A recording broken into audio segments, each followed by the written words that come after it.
As round 2 of the Australian GT Championship hits Albert Park. It's the first time GT's been here in almost 5 years. This is race 3 of a 4-race program. The starting grid on your screen, it's a McLaren Ferrari front row, and there's a bit of Formula One mixed in that. Jack Perkins will talk about that in just a second. Clark Quinn from 3rd, Elliot Barber from 4th. These are the finishing positions from yesterday's second race. Now, the guy who starts this one from P5 is Jonathan Webb. His co-driver, who raced the race yesterday, is with us. And actually, there's a bit of Formula One about you, Grundy, because like Fernando Alonso, you moved from Ferrari to McLaren. That's about the only thing that's similar. And maybe the fact that we're both quite fun-sized human beings. Yeah. And by that, I mean I'll play that.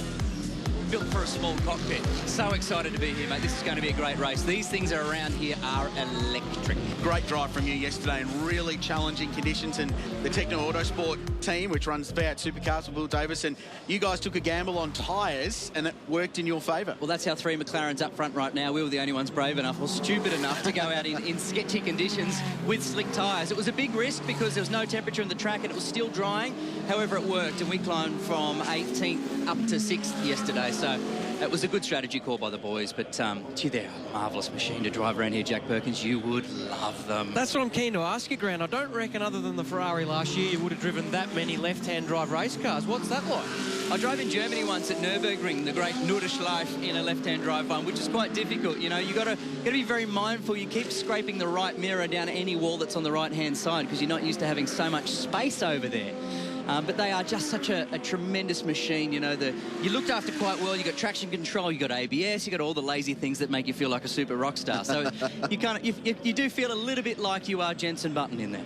There's some great names spread throughout this field, and we'll touch on them throughout this 25-minute timed race. On the outside of the front row is a very speedy Italian driver by the name of Andrea Montermini, who actually raced here in Formula One for 40 in 1996, did not qualify.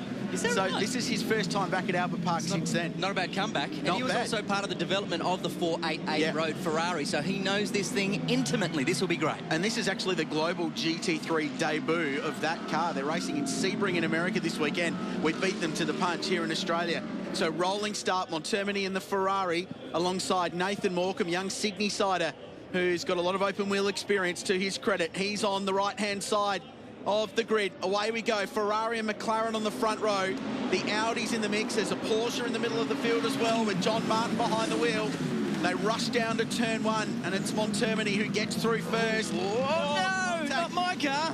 Not the white one. Squeezed in between the reigning Australian GT champion Christopher Mies. There's one's in the cars fence. everywhere. No.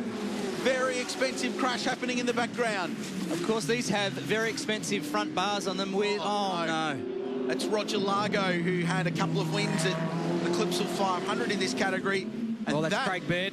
is the race 1 winning car, the AMG GT Mercedes-Benz. And he was my tip to come through the field too. He started in 15th and was quick. So we've got a safety car here, which was pretty obvious. We had a couple of cars parked on the side of the straight. A couple of Lamborghinis involved in that start line crash, or that run up to turn 3. Fast part of the racetrack. Here's a look, Grant and Jack. Talk us through what occurred here. Congestion is basically it. It funnels down into such a narrow space in turn 1. A lot of cars fighting for not much room. The Ferrari had a bit more horsepower to drag the McLaren down into turn 1, but we're looking down in the pack there. We see the bright green and red car of Bairdo just dropped out a shot. We might see the tail end of that there. That's Largo getting turned around. By an Aston Martin, I think, of George Madiki. I think that might have been Tony Quinn, actually, Oh, right. the Darrell Yeah, Lee could be car. right. So Nathan Antunes in the orange McLaren was squeezed out wide, and that caused the hip and shoulder. Let's look a bit further back. All 3 Lamborghinis in the field were caught up in that. The Taplin real estate car that Dean Canto has been driving this weekend, and there's Craig Baird. First ever win in global GT racing for the AMG GT in race 1 on Thursday, which Mercedes-Benz have gone global with. They were really proud of that result. It's the great thing about this Australian GT Championship at the moment. We're seeing world firsts of so many wonderful machines. The new 488, which is sitting right in the front row, the most delicious car you ever seen. So refined. A couple of McLarens right there.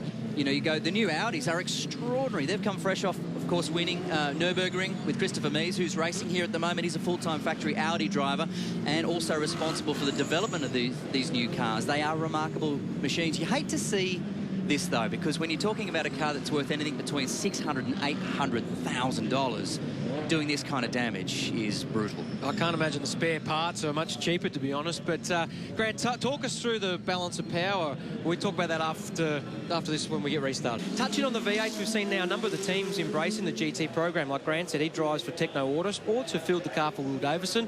We also see Lucas Dumbrell Motorsports running the Lamborghini of Alex Rouleau. And we've also going to see Walkinshaw Racing debut a brand new Porsche at the next event, hopefully, when that car arrives from Germany. So really interesting times for GT Championship. It's just another look at what happened.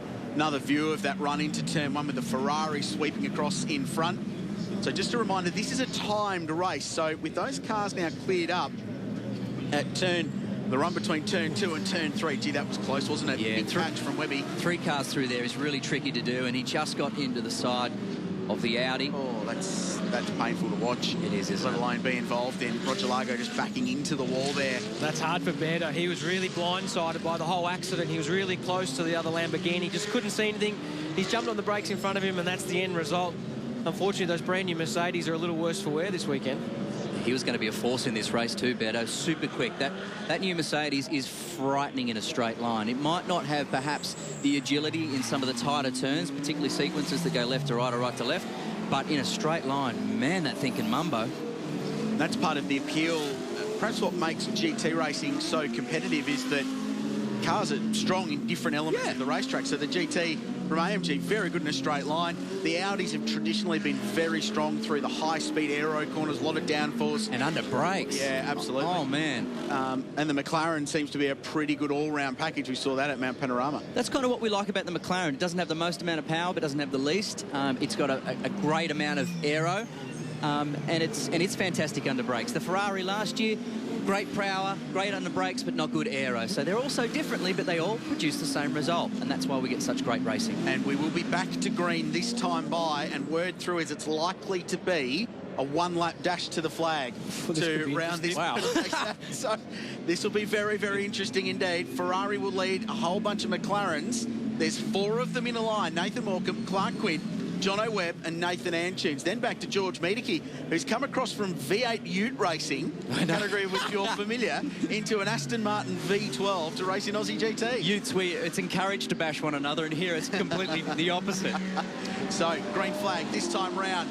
The former Formula One driver, Wow. Vicious Rumour Racing, gets a very good restart. That's experience. Look at him go. He completely foxed them in the second last turn and disappeared, but under attack now for P2. Clark Quinn down the inside of Nathan Morcom. Nice job. move, gets it done. I think Nathan Morcom was caught napping there. He wasn't on the back of the Ferrari at all, and Clark Quinn used his experience as well to get the job done. He's into P2. Clark knows how to drive these things in cold conditions and cold tyres. He goes as deep as anybody, even when the tyre temperature and the brake temperature is not quite up. So he really caught a young, fast driver napping. Really well done. Looking back through the field, I think Stephen Richards has got a few spots in that BMW to the M6 GT3. He's up to 12th, so we'll follow his progress on this lap. Still very much in the early phases of development in Australia for that car, but an exciting program. Another brand new GT3 car is out in front. The 488 GT3 moved from that amazing, normally aspirated 4.5-litre V8 to a turbocharged engine, slightly smaller capacity, I think Clark, more grunt and more torque. I think Clark's kind of making some ground on him too at the moment.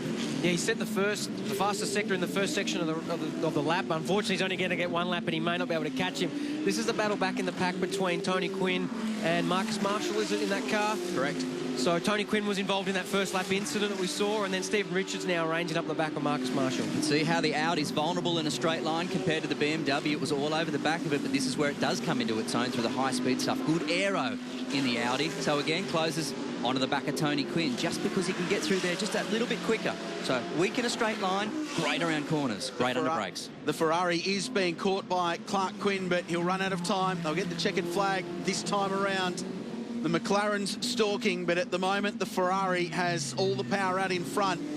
This brand new model from the Prancing Horse in GT racing, they take it very, very seriously indeed. And Andrea Montermini is about to get the checkered flag, and he'll take it first in Australian GT. Race number 3, and that's a big win for Ferrari. Clark Quinn fought his way to second, and Nathan Morcom home in third. And Jonathan Webb finishing 4th. Grant Denyer means that's where you start. Tomorrow's 4th and final race. Pretty happy with that. Of course, this is a 2-driver event, this category. Often we share, so that's why I'm out of the box at the moment, or in the commentary box and out of the car, and Webb is in, and I take over tomorrow. So Nathan Antunes was 5th. So McLaren stalking the Ferraris 2nd through 5th. Andrew Medicki 6th. I think it was George behind the wheel, actually. The dad will drive tomorrow. Chris Meeks 7th, then John Martin. Matt Solomon in 9th position for Eggleston Motorsport, and Marcus Marshall in the Audi rounding out the top 10. Stephen Richards in the BMW was next, then Tony Quinn in the Aston Martin. So much variety. It's an amazing field. Young Ricky Capo did a good job coming up from the back of the field to 14th in another of the BMW.